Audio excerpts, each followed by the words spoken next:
అంటే బేసిక్గా నాకు కమిట్మెంట్ ఉంది అంటే మీరు అన్న మైత్రి మూవీస్ నాకు వచ్చేసి కమిట్మెంట్ ఉంది. బట్ యాక్చువల్గా నేను ఫ్రాంక్లీ స్పీకింగ్ మేము ఇంకా మొన్న సినిమా రిలీజ్ అయిన దగ్గర నుంచి ఇప్పటి వరకు నేను ఏమైందంటే మాకు అక్కడ చెన్నైలో కొంచెం లేట్ అయింది అన్ని పనులు. సో నేను వచ్చిందే 24వ తారీఖు, నేను అప్పటి వరకు ఊళ్ళో కూడా లేను. ఓకే అందుక లేదు బేసిక్గా ఆ టైంకి మేము ఏంటి వి నీడెడ్ సమ్ పోస్టర్స్. ఆ టైంకి కొన్ని పోస్టర్స్ ఫస్ట్ లుక్స్ వచ్చినాయి చాలా తక్కువ. ఒకటి సవ్యసాచి వచ్చింది, ఒకటి పడిపడి లేచే మనసు ఒకటి వచ్చింది, దాని తర్వాత ఇంకోటి డియర్ కామ్రేడ్ వచ్చింది. సో ఇవి అప్పటికి వచ్చిన ఫస్ట్ లుక్స్. ముగ్గురుతో ఉంటాయి ఉంటే మంచిదే అండి. నాకు శర్మ మంచి ఫ్రెండ్, విజయ్ గారు పెద్ద ఫ్యాన్, నేను స్టైల్ ఫ్యాన్. నాకు అది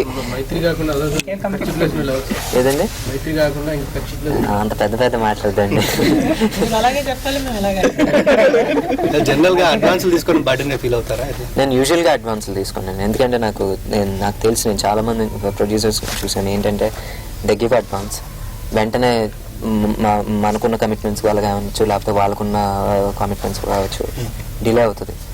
మనకి ఒకళ్ళు మనీ ఇచ్చేసి అన్నెసెసరీగా వాళ్ళు దానికి ఇంట్రెస్ట్ పే చేయడం నాకు అది ఎందుకో ఎక్కడో నాకు పెయిన్ఫుల్గా ఉంటుంది. బట్ ఇండస్ట్రీలో ఉంది నా ప్రిన్సిపల్ నా వల్ల కాదు తీసుకోలేదు.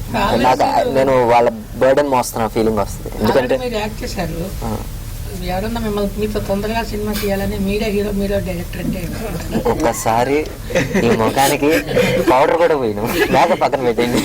అంటే మేబీ గెస్ట్ హౌస్ లాంటిది కూడా ఆఫర్ చేయొచ్చు.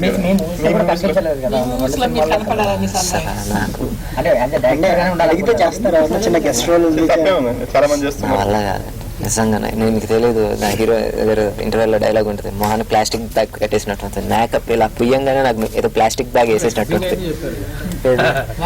డబ్బింగ్ అంటే అదే అంటే వాయిస్ వాయిస్ అంటే అది అదొకటి తెలీదండి. ప్లాన్ అంటే 2-3 ఉన్నాయి. ఏమంటే